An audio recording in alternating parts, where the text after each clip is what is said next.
नमस्कार दोस्तों, cake exam fight में आपका स्वागत है। कैसे हैं आप सभी?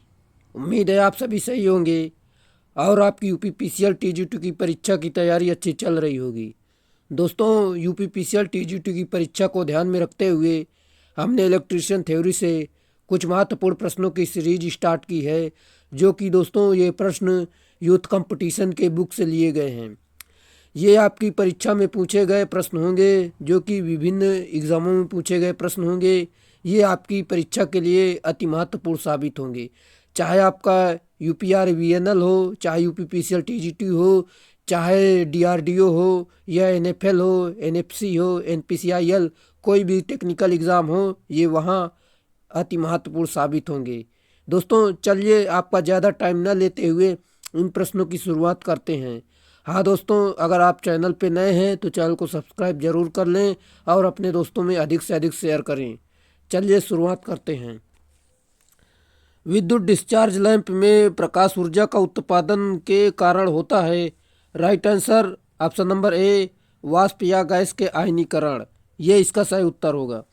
दोस्तों, आप इसमें डिस्क्रिप्शन से अधिक जानकारी ले सकते हैं, यहाँ से देख सकते हैं, क्योंकि आप हमारे पास इतना टाइम नहीं है, वीडियो बहुत लंबा बन जाएगा, आपकी परीक्षाएं भी काफ़ी नज़दीक हैं। गैसों में विद्युत विसर्जन कब होता है? Right answer option number A, जब गैसीय माध्यम से विद्युत धारा प्रवाहित होती है। ये इसका राइट आंसर होगा। अगले प्रश्न पर चलते हैं। हमारा अगला प्रश्न है, मरकरी वेपर लैंप में निम्नलिखित में से कौन सा प्रभाव लागू होता है? राइट आंसर दोस्तों ऑप्शन नंबर ए, गैस आयनीकरण प्रभाव। अगले प्रश्न पर चलते हैं, जो कि हमारा अगला प्रश्न है। एक कैंडिला के स्रोत के प्रति इकाई ठोस कोण में निहित फ्लक्स को डैश डैश कहा जाता है। इसका सही उत्तर हो जाएगा, जो कि ऑप्शन नंबर ए, ल्यूमेन। इसका सही उत्तर होगा। एक कैंडिला स्रोत में एक ठोस कोण में उत्सर्जित होने वाली प्रकाश की कुल मात्रा एक लुमेन कहलाती है। दोस्तों, प्रदीप्ति की डिफिनेशन जान लेते हैं, जो कि यहाँ पर दी हुई है। किसी प्रकाश स्रोत से उत्सर्जित होने वाली प्रकाश किरणों की कुल मात्रा प्रदीप्ति फ्लक्स कहलाती है। ये इसकी डिफिनेशन है। चलिए अगले प्रश्न पर चलते हैं। किसी भी सतह पर एक बिंदु पर रोशनी सतह और प्रकाश स्रोत के बीच की दूरी के वर्ग के डैश डैश है। Right answer option number B, विपरीत अनुपातिक। जो कि दोस्तों यहाँ पर देख सकते हैं, वे जो कि देख सकते हैं वर्ग के अनुक्रमानुपाती, यानी वर्ग के विपरीत अनुपातिक है। आप देख सकते हैं इसका फार्मूला। अगले प्रश्न पर चलते हैं। रोशनी की मात्रक क्या है? Right answer option number C, flux. और कैंडिला ज्योति तीव्रता का मात्रक है, प्रदीप्ति लक्स का मात्रक ल्यूमेन होता है। इसका फार्मूला आप देख सकते हैं।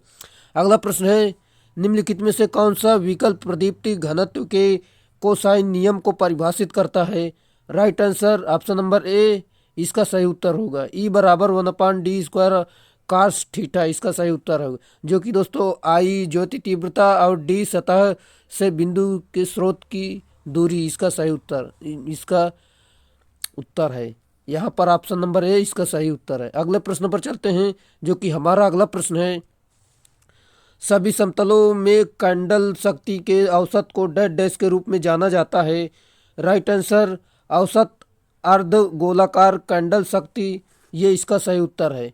अगले प्रश्न पर चलते हैं, जो कि दोस्तों इसका जो वो है फुल फॉर्म, इसका देख सकते हैं, मीन हॉरिजॉन्टल कैंडल पावर। इसका जो कि पूर्ण रूप नाम है इसका। अगले प्रश्न पर चलते हैं दोस्तों, यहाँ पर इसका फार्मूला देख सकते हैं। अगला है, जो कि हमारा अगला प्रश्न है, निम्नलिखित में से कौन सा समीकरण ल्यूमिनस फ्लक्स की इकाई लुमेन को परिभाषित करता है? Right answer option number B, lumen बराबर कैंडल शक्ति गुणे ठोस कोण। ये इसका सही उत्तर होगा। इसका फार्मूला होता है। अगले प्रश्न पर चलते हैं, जो कि हमारा अगला प्रश्न है। डैश डैश सभी स्थानों में सभी दिशाओं में मोमबत्ती की शक्तियों का औसत मूल्य है। Right answer option number D, गोलाकार कैंडल पावर का औसत मूल्य। ये इसका सही उत्तर होगा। अगले प्रश्न पर चलते हैं, जो कि हमारा अगला प्रश्न है। यहाँ पर आप देख सकते हैं दोस्तों, इसका फार्मूला दिया हुआ है, आप देख लें, इसे याद कर लें। अगला है, सतह के किसी बिंदु पर रोशनी ल्यूमिनोस फ्लक्स द्वारा नॉर्मल के साथ बनाए जाने वाले कोण के कोसाइन डैश डैश है। Right answer option number B सीधे अनुपातिक है। ये इसका सही उत्तर होगा। दोस्तों फार्मूला देख सकते हैं, कई बार आपको मिल चुका है ये फार्मूला। इस प्रदीप्त या तृतीय नियम या लैम्बर्ट का कोज्या यानी कास फाई का नियम कहते हैं। अगला प्रश्न है जो कि हमारा अगला प्रश्न है, दृश्य प्रकाश का वेवलेंथ डैश डैश के बीच स्थित है। Right answer option number A 4000 AU से 7000 AU, जो कि देख सकते हैं इसका रेंज है। यहाँ पर दोस्तों रंग दिए गए, वेवलेंथ दिए गए, बैगनी का इतना होता है 3900 से 4500। यहाँ पर सभी आप चेक कर सकते हैं और इन्हें याद कर लें। अगले प्रश्न पर चलते हैं जो कि हमारा अगला प्रश्न है, एक तंतु लैंप में आर्गन गैस को भरते हैं डैश डैश, भरते हैं किससे भरते हैं। राइट आंसर टंगस्टन तंतु के वाष्पीकरण को कम करने के लिए इसे इसलिए भरते हैं। अगला प्रश्न है जो कि हमारा अगला प्रश्न है, फ्लोरोसेंट लैंप की ट्यूब डैश डैश से भरी होती है। राइट आंसर मरकरी और आर्गन से। दोस्तों यहाँ पर फ्लोरोसेंट पदार्थ उत्पन्न रंग और तरंगदैर्घ्य इनकी दी हुई है, जो कि कैल्शियम टंगस्टन नीला होता है, इसकी तरंगदैर्घ्य 4400 होती है। मैग्नीशियम टंगस्टन नीला और सफ़ेद होता है, ये 4800 इसकी तरंगदैर्घ्य होती है।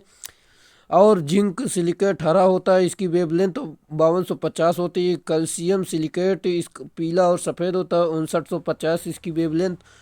कैडमियम बोरेट गुलाबी होता है, 6150 वेवलेंथ इसकी होती है। अगला प्रश्न है, कौन सा लैंप एक अंतर्राष्ट्रीय खेल स्टेडियम के लिए सर्वाधिक उचित है। Right answer metal halide lamp इसका सही उत्तर है। अगले प्रश्न पर चलते हैं, नियॉन साइन लैंप का प्रयोग होता है। राइट आंसर विज्ञापनों में। दोस्तों यह ठंडे कैथोड प्रारूपी लैंप होते हैं, इसमें प्रारंभिक विसर्जन उच्च वोल्टेज पर निर्भर करता है। नियॉन लैंप की दक्षता 15 से 40 लूमेन प्रति वाट होती है। इसे शक्ति खपत लगभग 50 वाट तक होती है, सॉरी दोस्तों 5 वाट तक होती है। इन लैंपों का प्रयोग विज्ञापनों में किया जाता है। अगला प्रश्न है, दृश्य स्पेक्ट्रम की परास क्या है। राइट आंसर 380 सॉरी दोस्तों एनएम से नैनोमीटर से 740 एनएम, जो कि देख सकते हैं वह तरंग दैर्घ्य लंबाई जो आँखों को दृष्टिगोचर प्रतीत होती है, दृश्य स्पेक्ट्रम कहलाती है। दोस्तों नैनोमीटर में होगा, जो कि देख सकते हैं, इसे आँखों से देख नहीं सकते हैं। दृष्टिगोचर होने वाला रंग पीलापन लिए हरा रंग होता है, जिसे केलई रंग भी कहते हैं। अगला प्रश्न है जो कि हमारा अगला प्रश्न है, निम्नलिखित में से कौन सा लैंप एक वर्णीय प्रकाश देता है। इसका सही उत्तर हो जाएगा जो कि आप देख सकते हैं ऑप्शन नंबर ए सोडियम वाष्प लैंप, सोडियम वेपर लैंप इसका सही उत्तर है। दोस्तों इसमें जो है धीरे धीरे लाइट तेज होती है, इसमें जैसे कि देख सकते हैं उसके बाद धीरे धीरे 300 डिग्री सेल्सियस ताप होने पर सोडियम वाष्पित हो जाता है और इसके माध्यम डिस्चार्ज शुरू हो जाता है। तत्पश्चात लैंप प्रकाश उत्सर्जित मतलब फुल प्रकाश उत्सर्जित करने लगता है। उपयुक्त सभी प्रक्रिया के संपन्न होने 10 से 15 मिनट का समय लगता है दोस्तों इसमें। दोस्तों यहाँ से अधिक जानकारी दी गई है, आप चेक कर सकते हैं, जैसे कि काफ़ी अच्छी जानकारी है। हम इसे पूरा व्याख्या करेंगे तो वीडियो काफ़ी लंबा हो जाएगा, चलिए देख लेना। अगले प्रश्न पर चलते हैं, सोडियम लैंप का प्रयोग है। Right answer option number B रास्तों के लिए। दोस्तों यहाँ पर देख सकते हैं सोडियम वाष्प लैंपों की दक्षता 50 से 40 ल्यूमेन प्रति वाट होती है। यह लैंप 220 वोल्ट से एसी पर कार्य करता है। इसका जीवन काल 3000 घंटा होता है और सोडियम लैंपों का प्रकाश पीला होता है। अगला प्रश्न है जो कि हमारा अगला प्रश्न है, प्रकाश का रंग निर्भर करता है। Right answer option number C तरंग दैर्घ्य व आवृत्ति पर। दोस्तों अगले प्रश्न जाने से पहले हमारा ये टेलीग्राम चैनल है, अगर आपको पीडीएफ चाहिए तो आप इसे सब्सक्राइब जरूर कर लें और इसे ज्वाइन कर लें, ताकि आपको इस जो मैं वीडियो बना रहा हूँ इसकी पीडीएफ वहाँ पर मिल जाएगी। दोस्तों जो कि हमने already DC generator, DC motor, alternator, single phase induction motor, single phase induction motor की पीडीएफ ऑलरेडी अपलोड कर दी है। आप वहां से डाउनलोड करके इसे पढ़ सकते हैं। दोस्तों यहाँ पर काफ़ी अच्छी जानकारी दी गई है, आप देख सकते हैं।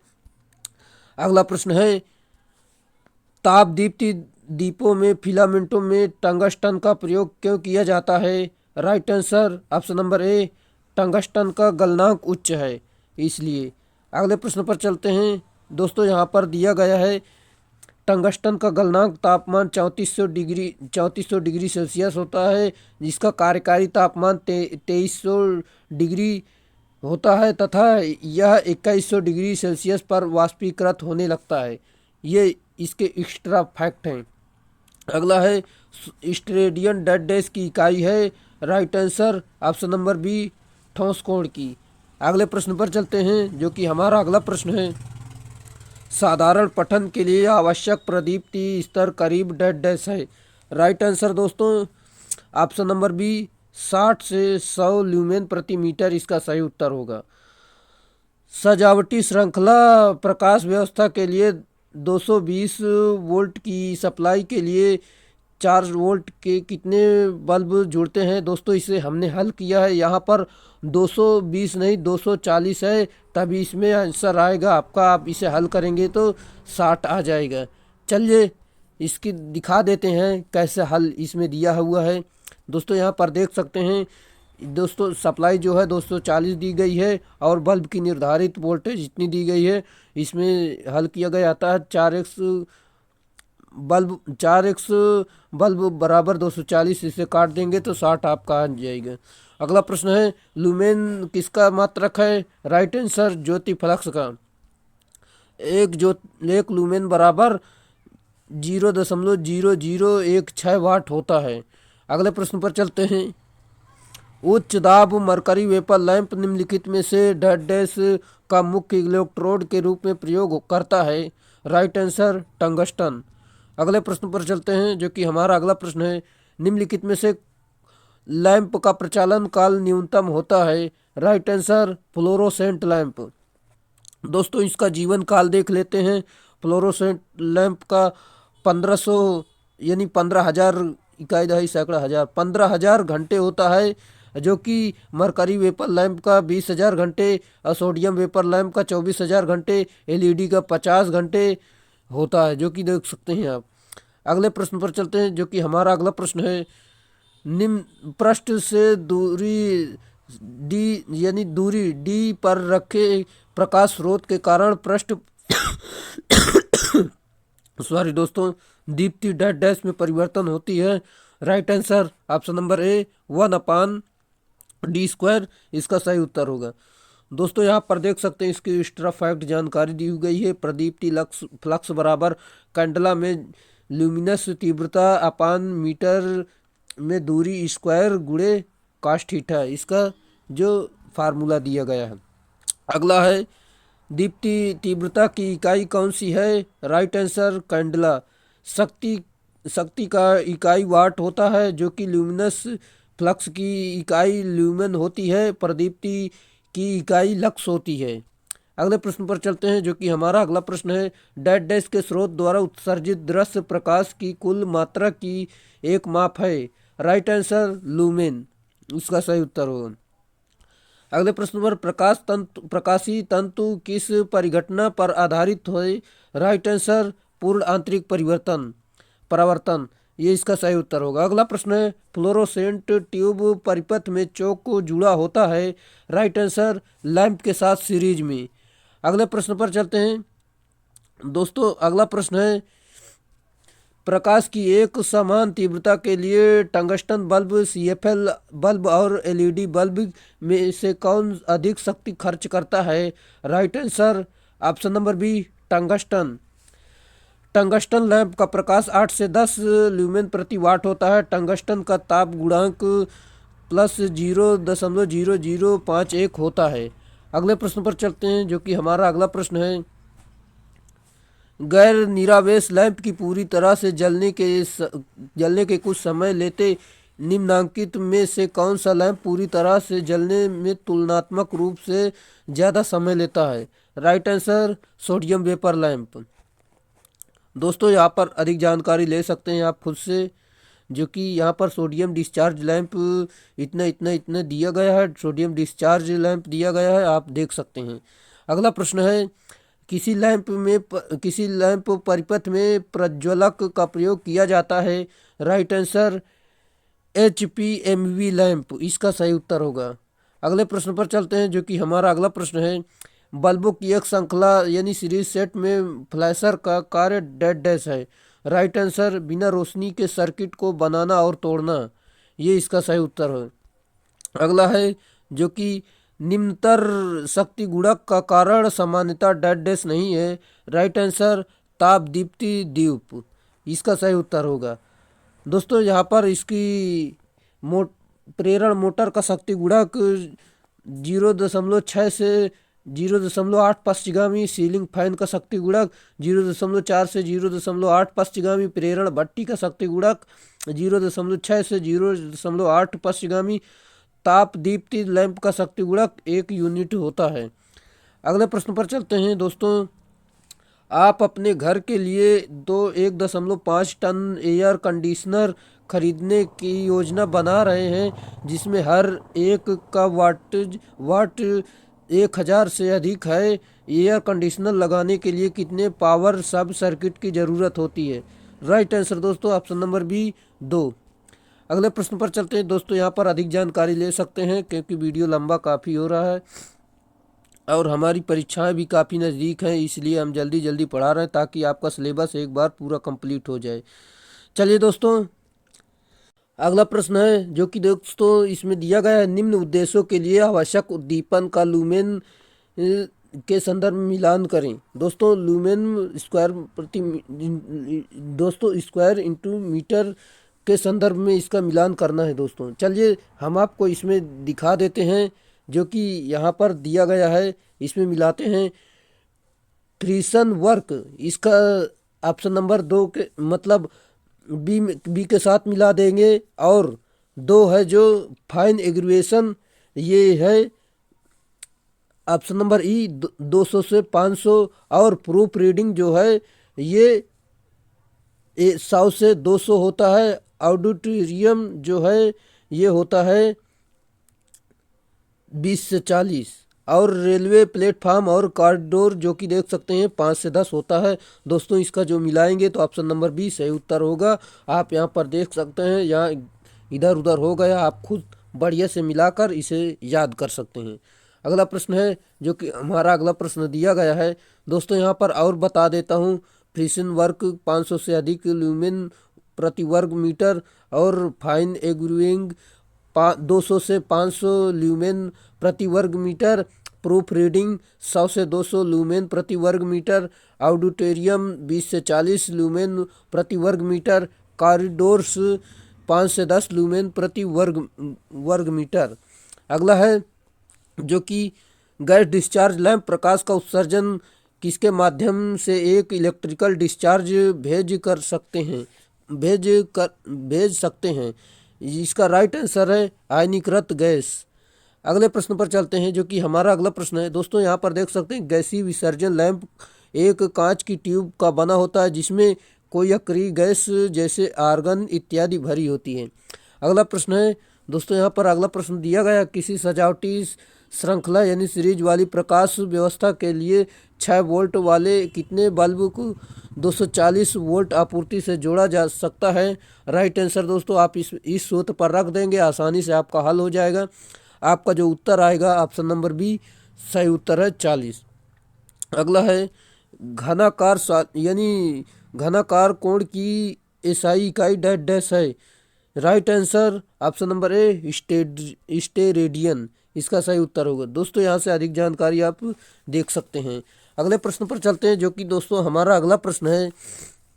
यहाँ पर देख सकते हैं, किसी ट्यूब लाइट में चोक लगाने का उद्देश्य डैश डैश होता है? राइट आंसर दोस्तों ऑप्शन नंबर डी, जो कि समुचित मात्रा में करंट को सीमित करना, इसका सही उत्तर है।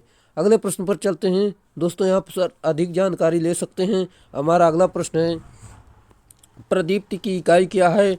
राइट आंसर लक्स इसका सही उत्तर होगा। दोस्तों यहाँ पर इसका फार्मूला दिया गया है, कई बार आया, आप देख सकते हैं।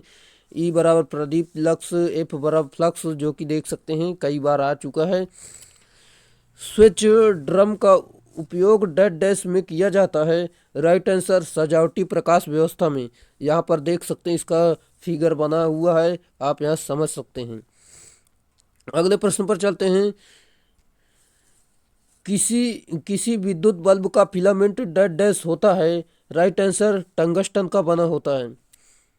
अगले प्रश्न पर चलते हैं, जो कि हमारा अगला प्रश्न है, आप यहाँ पर देख सकते हैं। किसी उद्दीप्त लैंप का पावर फैक्टर है। राइट आंसर दोस्तों ऑप्शन नंबर ए, जो कि 1 इसका सही उत्तर होगा। अगले प्रश्न पर चलते हैं, जो कि हमारा अगला प्रश्न है, यहाँ पर देख सकते हैं। अगला प्रश्न है दोस्तों, यहाँ पर अधिक जानकारी आप खुद से चेक कर सकते हैं। लुमेन प्रतिवाट डेड डैश की इकाई है। राइट आंसर तीव्र कार्य निष्पत्ति यानी ल्यूमिनेस इफिशियंसी इसका सही उत्तर होगा। दोस्तों इसके फार्मूला आप चेक कर सकते हैं, क्या फार्मूला दिए गए। दोस्तों यहाँ इसमें फार्मूला का ज़्यादातर काम नहीं है, इसकी परिभाषाएं आप याद कर लें, वहीं से प्रश्न बनते हैं।